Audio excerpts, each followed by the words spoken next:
Today on How It's Made. Cars, grocery carts, rapid tooling and prototyping, and collectible coins. The automotive industry has seen a lot of changes in recent years. More and more robots are replacing workers on the assembly line. And it isn't just cars and trucks coming off the line anymore. Today's Hot Wheels are sport utility vehicles and vans. In the plant's body shop, they begin by putting together the front structure of the van. It's made up of the radiator support, 2 side rails, and clips on the front of those side rails for the bumper structure. Then they put this front structure onto the automated production line. Meanwhile, robots weld what's known as the ladder assembly. It's the backbone that supports the floor and sides of the van. It contains, among other things, the pockets that will hold the seats.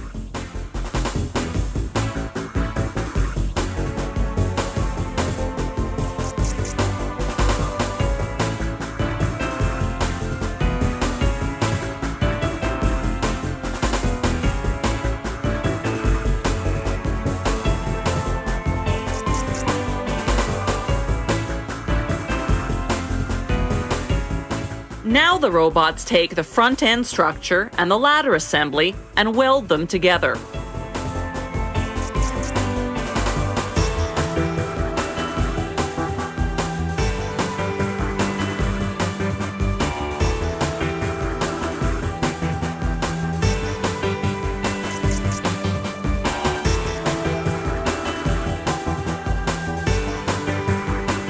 Elsewhere, robots work on the body panel for the passenger side of the van. The entire panel is made of one piece of galvanized steel. The robots weld reinforcements onto the panel so they can later attach interior finishing and other components. A transfer device swoops down and transfers the panel to the next station. The driver's side body panel, coming off another welding line, is headed there too.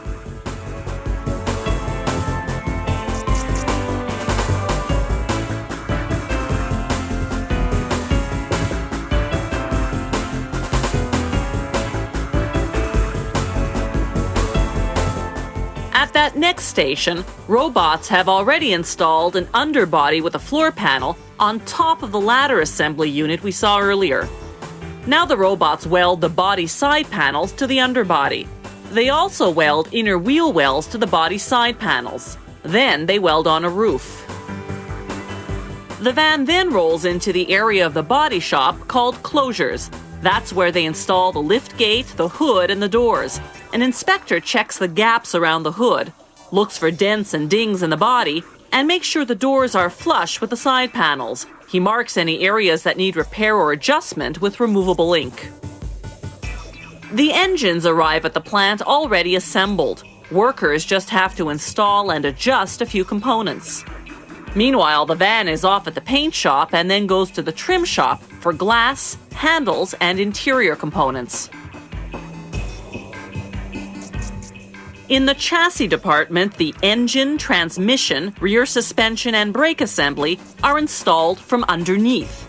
This part of the assembly line has 2 tiers. The van goes on top, the components on the bottom. The machines that install the components have long pins that fit into holes in the van's underbody. This positions the components with precision. Workers hook up the gas tank manually.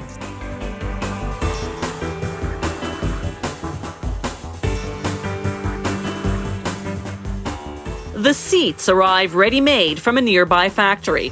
They simply clamp into place in the seat pockets that were welded onto the ladder assembly earlier. An automated machine mates the tire to the wheel rim. Then it inflates and balances the tire. Workers mount the tires, starting the nuts by hand, then tightening them with tools. Now the van comes off the carrier and goes full weight on its wheels for the first time. Workers start up the ignition and run the van through a series of tests. It's taken the plant about 24 hours to produce this vehicle, which will soon be on its way to a car dealership.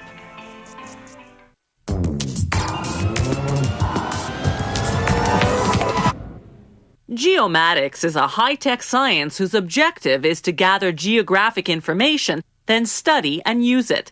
The tools of geomatics range from cartography to remote sensing to satellite imaging. We wouldn't be able to study the environment or monitor and develop our natural resources without geometric data.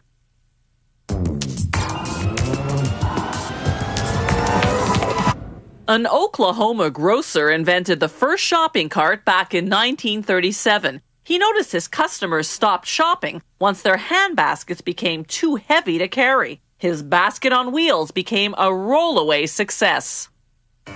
This factory makes about 50 different models of shopping carts. They're built with heavy-duty steel and carbon wire. A single cart is made up of more than 150 wire pieces of various lengths and diameters.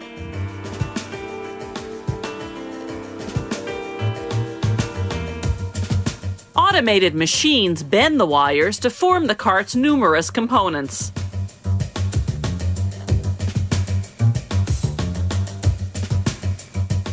To make the cart's basket, a worker uses a guide called a jig loader to line up the wires in a mesh formation. Then a machine automatically spot welds them together.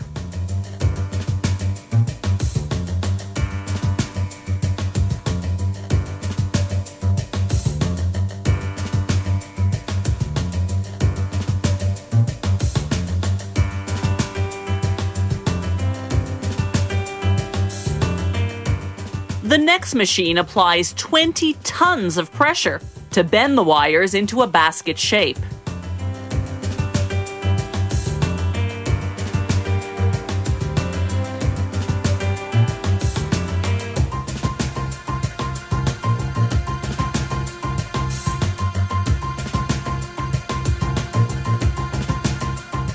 A robot welds the sides of the basket.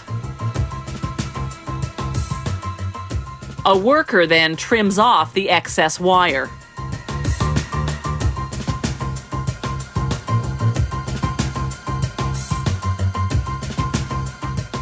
An automated machine bends a piece of wire to form the handle of the shopping cart.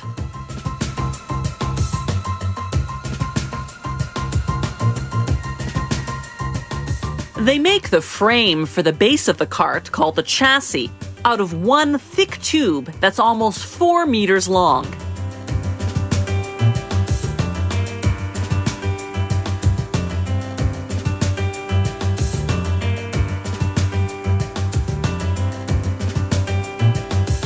A robot welds the chassis using soldering wire melted by an electrical current. This creates a very strong joint. A die machine punches out casters that'll hold the wheels. They're made of thick steel for extra strength and durability. They spot weld the casters to the chassis.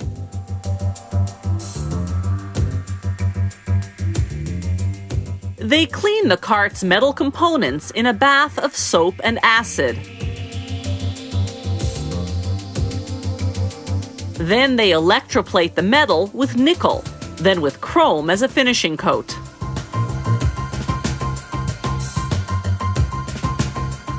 It's finally time for the cart to take shape. They rivet the wheels to the chassis,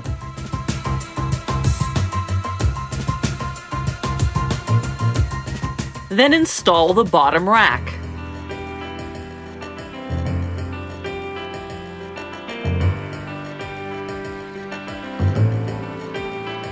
The basket comes next.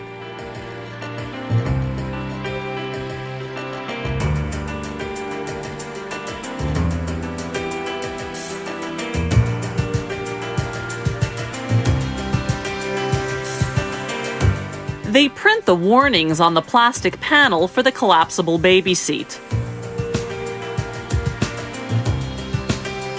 Then the seat goes on, along with the plastic corner bumpers. They print the store's name on the handle inserts. The handle goes on last. After some final adjustments and a quality control check, The newly minted shopping cart is ready to roll.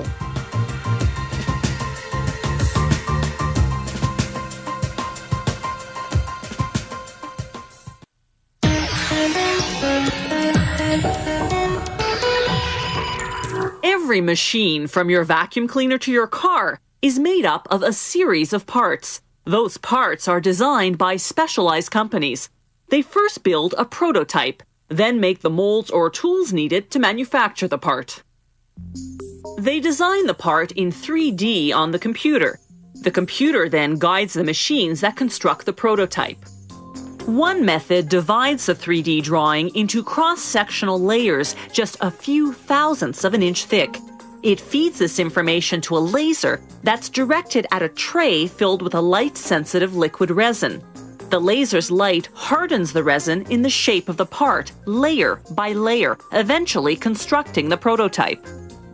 They rotate the prototype under ultraviolet light for a few hours to cure the resin. Then they polish or paint the prototype according to the requirements of the design. Another prototyping method works much the same way, but uses a fine powdered plastic instead of resin. The computer guides the laser to melt the powder in the shape of the part, again, layer by layer. They extract the hardened prototype from the unmelted powder. Another method doesn't use a laser at all. The computer simply guides machinery to carve the prototype out of a hard material such as wood composite. Once a prototype is ready, they use it to construct a model of the part out of a very durable resin. They'll use that model to make a mold, then they'll use that mold to cast the part out of metal. The resin model dries at room temperature in 24 hours. Its surface must be smooth or else the mold will have defects. They attach channels that will guide the molten metal into the mold. Next, they fill the model with a mix of sand and a binding agent.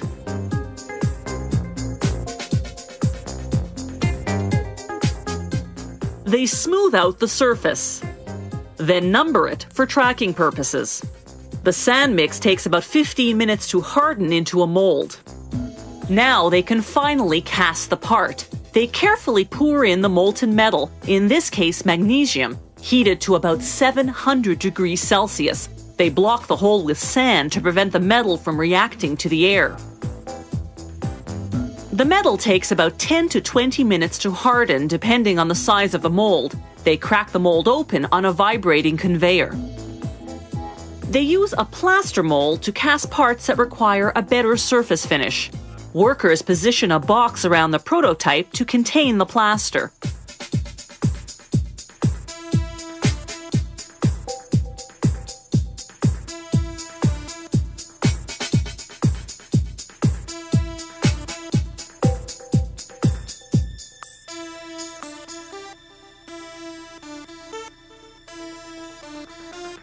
The mold goes into an oven at about 300 degrees Celsius. It takes 48 to 72 hours to cure, but it's not ready for casting just yet. Workers first have to pierce some holes in it to let all the air escape, or else the metal won't flow into all the crevices, and they have to put in filters to keep out impurities. They strap the two halves of the plaster mold together, securing them with metal screws.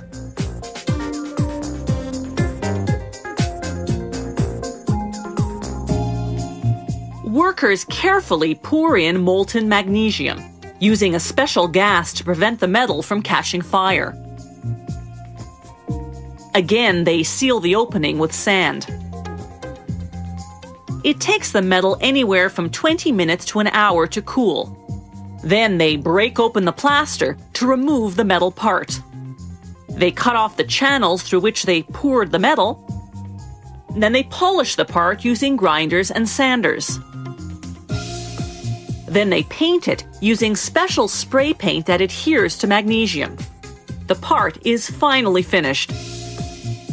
It takes several weeks to prototype and tool metal machine parts. When you think about it, even the machines that make these parts are made of parts that were made like this.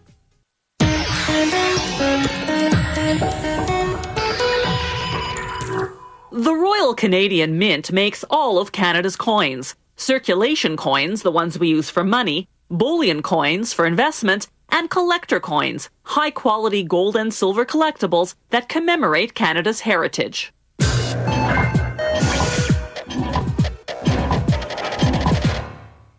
The first people to make coins were the Lydians in Asia Minor in 640 BC. About 40 years later, the concept spread to ancient Greece, where coins often featured an owl, the symbol of the goddess Athena. Around 500 BC, the Chinese invented coins made of cheap metals like copper instead of gold and silver. Today's currency coins are still made of copper, nickel, and other inexpensive materials.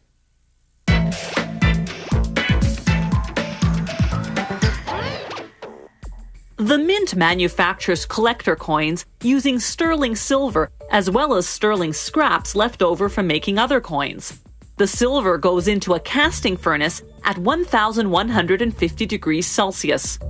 The melted silver is cast into a continuous bar about 4 centimeters high by 12 centimeters wide. A machine cuts the continuous bar into individual bars about 80 centimeters long. Each bar goes into what's called the roughing mill. The mill's 2 rollers squash the bar flat, using up to 8.6 metric tons of force. It takes up to a dozen passes to flatten the bar into a strip just 12 millimeters thick. A machine called the finishing mill thins the strip out even more to what will be the final thickness of the coin, anywhere from 0.7 millimeters to 4 millimeters, depending on the denomination. Next, the blanking machine stamps out blank coins. The silver that's left over, called sisal, goes back into the casting furnace where it's melted down into fresh bars of silver. The next stop for the blanks is the rimming machine, whose spinning wheel presses a raised edge or rim on each one. The blanks then go into a tub filled with water, cleaning solutions, and steel beads. The beads act as an abrasive agent, smoothing and polishing the blanks. After a 20-minute cycle, they empty the tub's contents into a sifter to separate the blanks from the beads. Workers then towel dry the blanks by hand. This ensures there'll be no water stains on the coins. Throughout the coin-making process, as the silver is worked, it becomes brittle, so brittle that it could easily break when struck. That's why at several stages the metal goes through an oven called an annealing furnace. The coin design comprises artwork or a photograph, or a combination of both. This coin will feature a photograph of Queen Elizabeth provided by Buckingham Palace. The artist uses a computer program to design a collage of various elements. Once the final design is approved by Mint officials, the process of engraving can begin. They take a plaster disc that's 27 centimeters in diameter.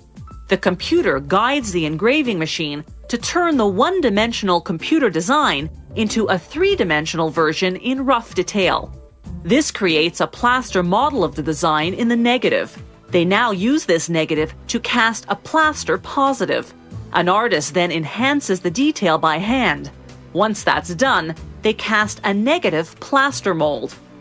From that, they then cast a positive mold, this time in rubber. From the rubber, they cast a negative mold out of hard black epoxy. They mount the epoxy model on a machine called a pantograph, which is essentially a reducing machine. It traces the model and cuts a version 1.5 times smaller in brass. This reduction process takes 36 hours.